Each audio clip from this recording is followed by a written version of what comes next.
Hey, what's up, guys? It's Lennon. Um, just chilling, just ate some dinner, healthy dinner.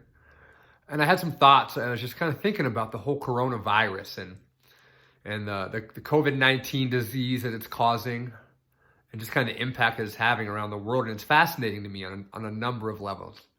Um, I'm by no means an expert at any of this. I'm not a doctor. I'm not any of that. I'm listening to the experts and kind of seeing what y'all are seeing. Um, But at the same time, I'm not a layman either when it comes to the body and how it works. I'm an exercise physiologist and I've studied a lot about the body.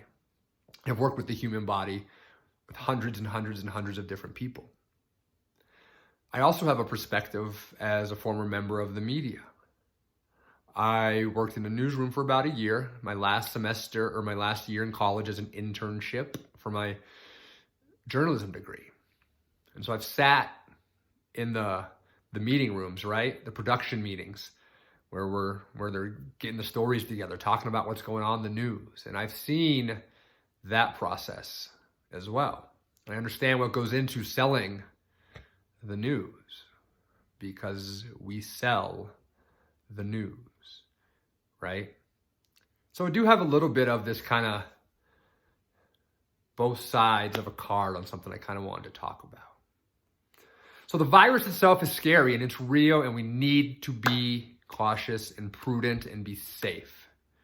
It's okay to have a healthy level of fear because we can use that as motivation. And so I want you all to have that healthy level of fear. But I don't want you to be panicked. I don't want you to let fear dictate your life, right? It's one thing to be cognizant of something and be prepared, but it's another thing to be panicked and in hysteria. We see far too much of that. And we know that it doesn't matter the situation, what's going on. Panic and hysteria will never, ever, ever make anything better. It will only make it worse. So that's the first thing. We got to use this fear healthily and motivated, to be prepared, but not to live our lives in fear, right? And there's a difference there, and often it's a fine line. So that's my first kind of thought about it is it's okay to be scared, and you should be, but it's not okay to live your life out of fear. It's not okay to panic and to buy into the hysteria, so to speak. When it comes to the virus itself, it's interesting, right? It affects people differently, way differently, right? You could have two people of even the same age, sex, whatever, right? Some similar kind of characteristics or demographics or whatever. And one person might have little to no symptoms at all, right? There's people who are like, no, I didn't even, what? Donovan Mitchell from the Utah Jazz said, feels great, but got tested because his teammate found out he had it, right? And then there's other people who it was like a war being waged in their body. That's what I heard one woman on CNN talk about. She had it. She said it was a war being waged inside her body. Wow, two opposite sides of the spectrum, right? It's interesting. So what does that make me think? I've worked with the body long enough to know that there's no two that are exactly alike. And there's no two that are going to respond exactly the same to a given stimulus, right? And that's what this is. The virus comes in and it creates these processes. It's a stimulus to the body and the body reacts. I've seen it in exercise. I've seen it in nutrition. I've seen it in mental health. And I've helped people to, with interventions to kind of go there, right? That's what I do as a trainer and exercise physiologist, developing lifestyle programs, nutrition, mental health, physical activity. And I've seen firsthand things that work very well with one person don't work well with the other, right? It's not going to go. So I'm saying there's a lot of variability inside humans and what a human is, what he or she is capable of, and how things are going to respond to it. And I think that that's big. I think that's big to keep in mind. Why? Why? Because it can help stem the fear, I think, a little bit. One of the biggest things I think we're scared of is not necessarily the getting sick or the dying, because I think that's a reality for everyday life more than you'd ever know. I really do. I really think if you understood in our day-to-day lives how close we are to being injured, sick, or dying every day, virus, no virus, and that's important to keep in mind. Important to keep in mind. I think the biggest thing is it's the unknown about this, right? We don't know. The experts say they don't know, really. That's scary. What's behind door number what, right? What's behind, you don't know. We're scared of things we don't know. We are, 100%. And while the virus is serious, and while people are dying and being harmed and becoming sick and all these horrible things, we have to keep perspective. We have to keep perspective. So what does that mean? What does that mean, keeping perspective and the variability in the body and how different people are going to react differently to the same stimulus? Some people get sick, some people die, some people don't. It's the same for most all illnesses. And hold on, I'm not going to say the coronavirus is just your common cold or it's the same as the flu. That's not what I'm saying. But what I am saying is this, is that I could catch a regular cold and my friend could catch a regular cold and I could be knocked out for up to 10 days, even 2 weeks, right? We've caught some nasty colds before that just, or even a flu, right? And then my friend could be back fine in a few days. Perfectly fine, feeling great. Same thing, right? Maybe we gave it to each other. Who knows? So that's the nature of illness and the nature of a disease, as in not at ease. So I don't think the coronavirus is that different on that aspect, right? Some people heal, some people get sicker, some people are affected, some people die. That is the nature of illness. That is. Again, not downplaying. Don't get me wrong. The coronavirus is serious, and it's more serious than your common cold and more serious than your flu, at least right now. Keep in mind that all of these sicknesses, the flu, colds, whatever, Ebola, right? All these things were new at one point. We didn't know about them. They just popped up. All of them. And they've all affected a lot of people when you look at the totality of it. And I say that to say this, is that we're going to get a hold of this. We are. And it's going to happen sooner than later. Honestly, I don't mean tomorrow, I don't mean next week or even next month, but it's going to happen. We're going to get a hold of this and we're going to figure it out. And it's going to suck because people are going to die and get sick, like I said. But that's life too, right? We're walking that edge. And so as I'm sitting here thinking, the flu, people like to say, hey, don't compare it to the flu. It's apples and oranges or whatever. But I say, hey, wait. Maybe the diseases are apples and oranges, but what lessons can we take? What lessons can we take from history? Right? I think the Spanish flu, I want to say in like early 1900s, don't quote me on that, but right around there, it wiped out a shit ton of people. Shit ton. Influenza wiped out a shit ton of fucking people. Fuck. Millions. And now, it's an everyday thing. We've all gotten it. We'll probably get it this year at some point. Even if you get your shot, get your flu shots, by the way. Yeah, we'll get it. Most of us usually get some version of what we would call the flu once a year, right? Happens. It happens. And the flu is a pandemic. Make no mistake, the flu is a pandemic. It has spread worldwide and has not gone away. And I don't expect this to go away. It's not going to go away. It's here. It is here. Understand that. We will be dealing with this for the rest of our lives on some level. But I also think we can look at the flu as a great example of we don't have to panic.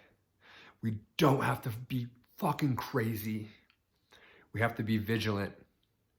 We have to be safe. We have to try to understand and learn, right?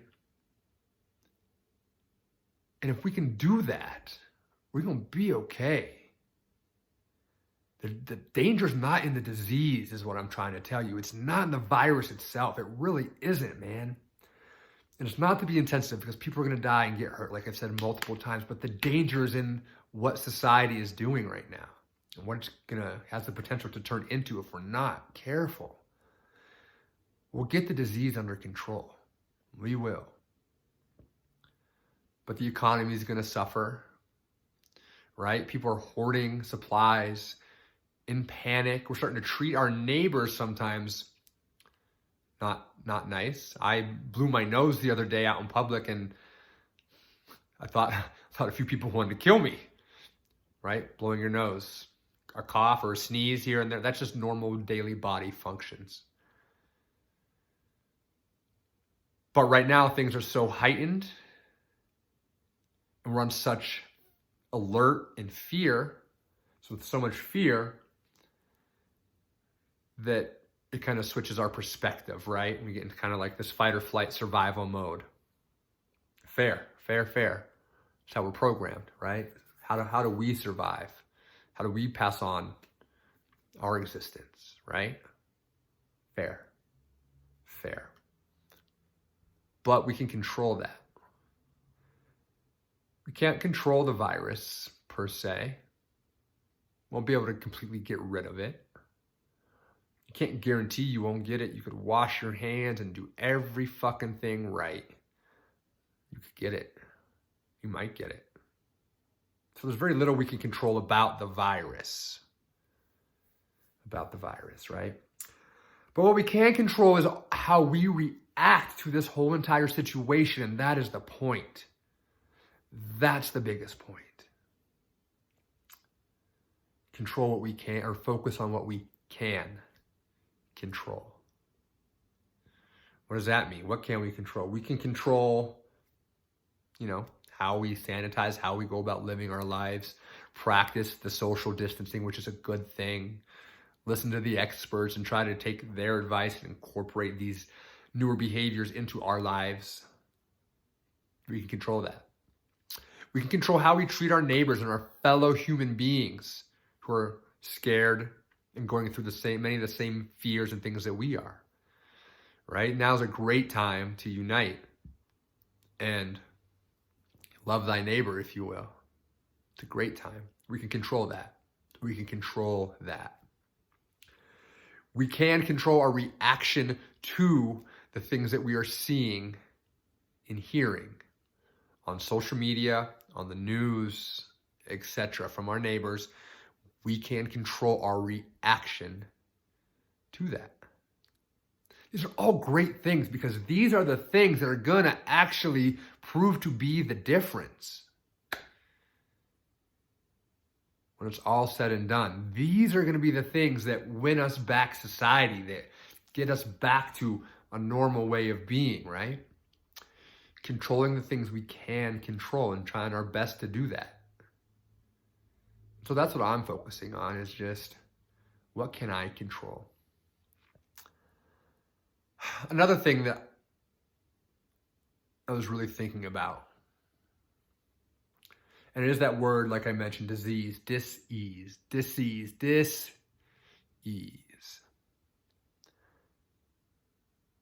At its root, dis and ease, meaning it's not at ease. You're not at ease. You're not in homeostasis. Something is wrong, right?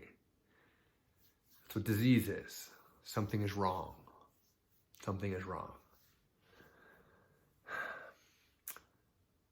I think the biggest disease we're suffering from, and it's really proving, it's really shining through right now, is that we're not healthy. We're not healthy. The biggest disease we have is chronic, systemic, low-grade inflammation, and we fucking all have it right now.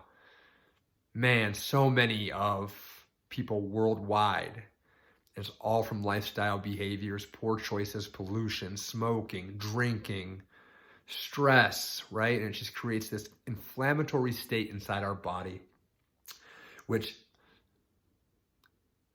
taxes our immune system, which makes us then far more susceptible to things like coronavirus.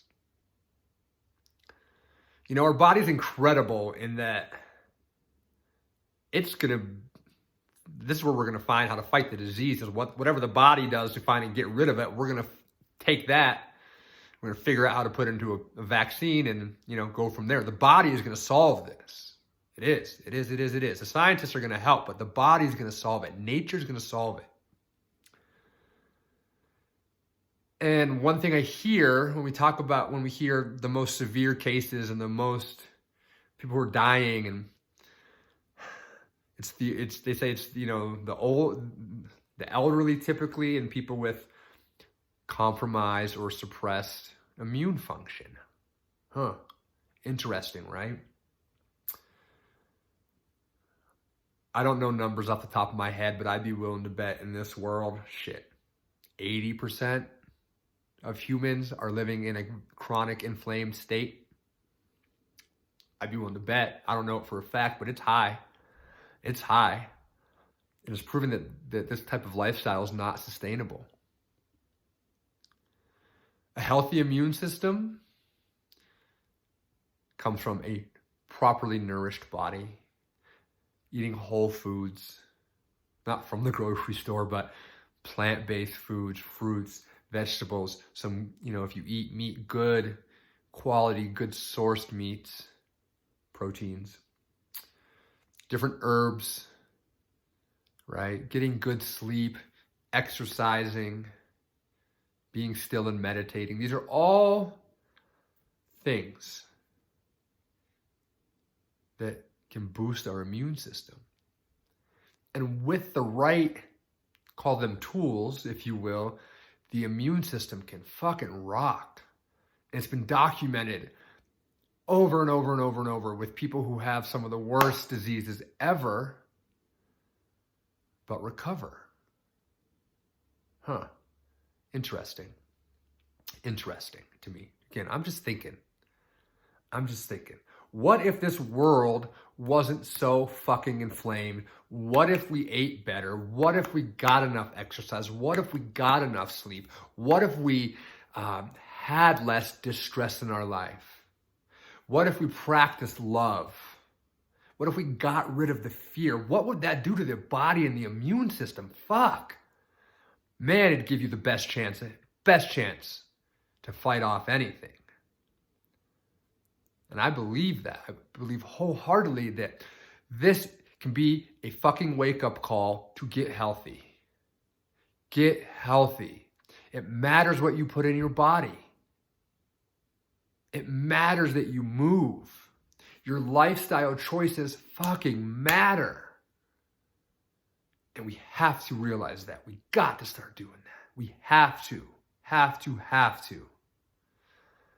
And I've seen it in my career over and over and over and over again. When people start making healthier choices and living a healthier lifestyle, they are healthier and they get sick less. They are happier. They are more successful in their personal, professional lives. So yeah, it's about lifestyle. It's about lifestyle. And I think that's the biggest issue here, is that we live unhealthy lifestyles, the world. Look at China. They all smoke, right? They're all busy and stressed. We see this around the world. It's not just an American problem, but it is a huge American problem. The Western style of life really lends itself to this kind of disease and this chronic inflammatory state. And so what we can control is what we put in our body and how we treat our body, how we treat our mind, how we treat our soul. And that's where we're going to win. That's where we're going to win. A healthy body, a healthy mind, and a healthy soul is where we're going to win. Right? So I'm hoping that maybe this is a wake-up call. It's time to eat your fruits and veggies. You know, it's time to exercise. It's time to find some time in your day to be still and be silent. It's time to love. It's time to reduce our distress. If we can start doing these things, we're going to be okay. It's time to stop the panic, stop the hysteria. That's the time. Another thing that I think about, I had mentioned earlier, is the media and my perspective from the media. I'm not a professional. It's been a long time since I sat in a newsroom in a production meeting, but I've been there. I've been there many times. And I've seen firsthand when the stories aren't juicy enough, when the headlines aren't catching, eye-popping enough, that reporters have been sent back to the drawing board, if you will, to figure it out. Because guess what the news really is? They're selling. What are they selling? They're selling time for advertisers. That's how they make their money. Advertising. What do advertisers want? Why would someone choose to advertise with any given media company? Think about it. So there's reasons. You can name a few of them, right? Location, demographics. But ultimately, it takes viewers to see their ads. And so when they spend their good money, these corporations, these companies, to run their commercials, they're going to pay top dollar for the slots that have the most views. Views, right? And so if the headlines aren't catchy enough and the stories aren't wow enough, then nobody's going to be interested. Nobody's going to watch, and advertisers are going to not pay top dollar for that ad space. When the advertisers don't pay top dollar, guess what happens? Revenue for the news stations starts to come down. And so I say that to say this. It's not to vilify the media, because they're doing their job, and they are providing us with information, and it's good information. It's stuff we need to pay attention to and listen to. But, understand they are selling you a horror movie, wanting you to watch all day long. And while the economy is going to take a huge hit, people are going to suffer, lose their jobs temporarily, maybe forever. You know who's going to be making a shit ton of money? The media. CNN, Fox News, all of them. Because they know that if they're selling the coronavirus t-shirts, that we're going to fucking buy them. We're going to watch all day long. And then advertisers are going to pay increased top dollar because ratings will get higher. And as ratings are higher, the price for ad space goes up. Price for ad space goes up. More money into the company. The billionaires, millionaires, and billionaires sitting at the top of that food chain are eating fat. So understand that is very, very real. It's as real as the virus itself. Understand that. The news, while It's good, and we do need to pay attention to it. We have to take it with a grain of salt because they are selling us drama. They are selling us the car wreck that we're going to watch as we drive by no matter what. Because they know we're conditioned that way. We've been conditioned that way. And so I say all that to say this, and I say, here it is. Here's your grain of salt to take it with. Understand these things. Understand that the body is variable and they're going to react differently to different illnesses regardless. Understand that there's been illness that has swept across the globe multiple times. Dozens. Understand that they were serious and people died, and that sucks and that's scary and we hate that. But understand it's okay. We got it. And most people didn't. Most people didn't. And most people will be okay. Just like most people will get home when they drive their car, but some won't. Right? Most will, but some won't. Means we put our seatbelts on, we try to drive the speed limit and not be drunk and do the things that are going to try to help us get home alive, but there's no guarantee.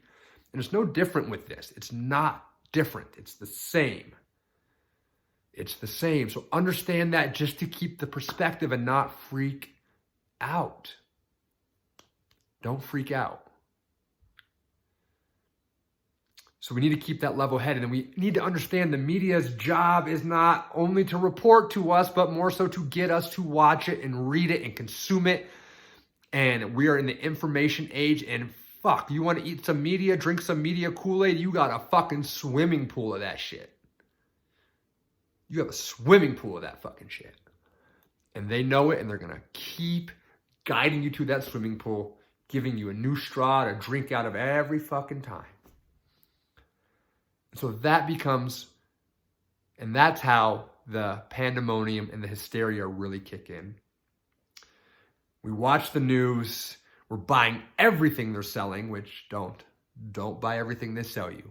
Don't. I'm telling you right now, don't. But we're buying everything they're selling. And we also don't know about this disease, and it's freaking us out. And we know when we see the horror stories and people are dying left and right. Because we don't know, we look elsewhere for answers. And when we look for the answers to the TV and the newspaper, all we're seeing is the horror show that we can't take our fucking eyes off. So this combination is what causes fucking people to go out and buy all the goddamn toilet paper. And that shows that there's no critical thought being put into it.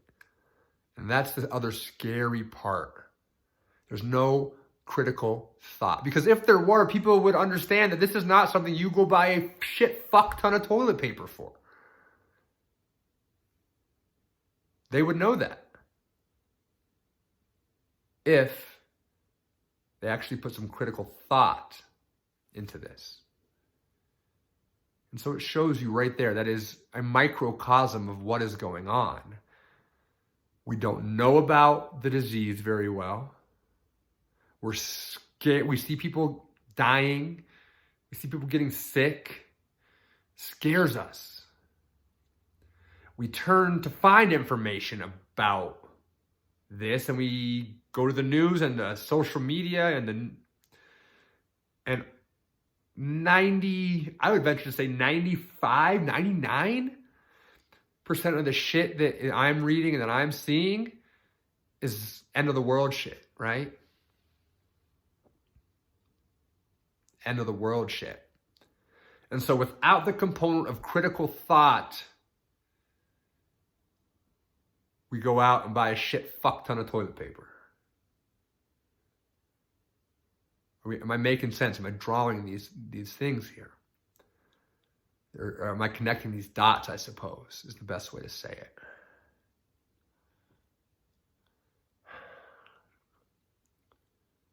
So this is what I suggest and what I'm doing. I'm listening. I'm watching the news, but it's not on all day.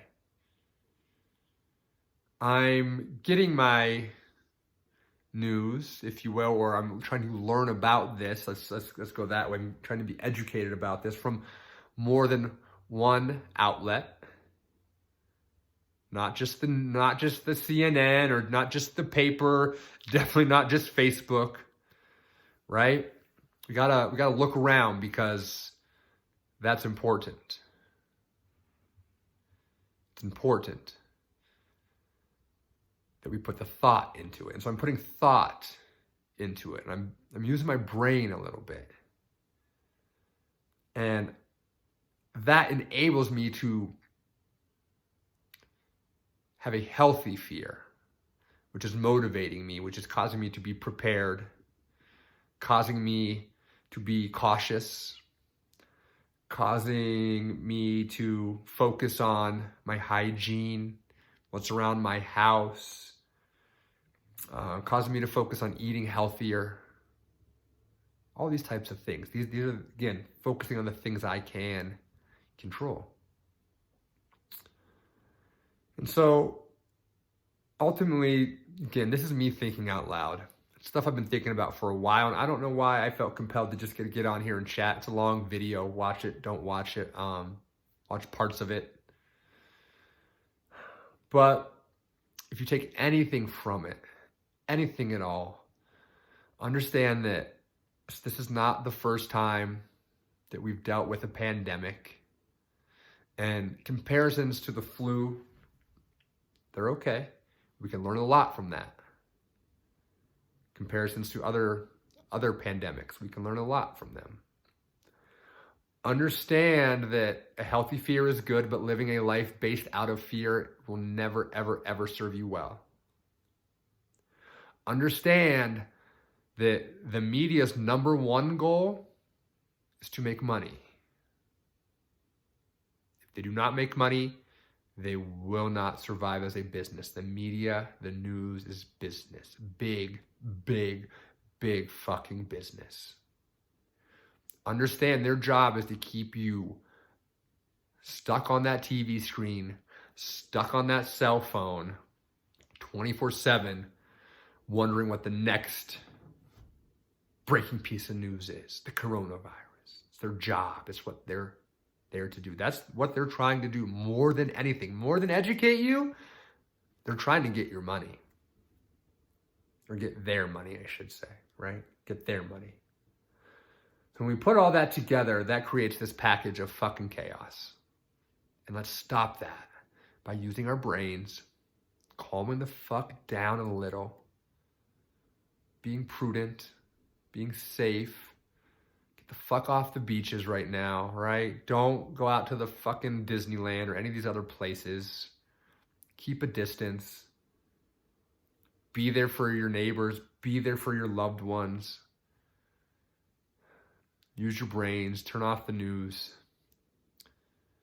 Man, try to live your life, focusing just like any other day on the things you can control. Because it's no different. The day's the day. Any given day you can wake up and there's shit you can control and shit you can't. And we have this innate ability and want to try to hold on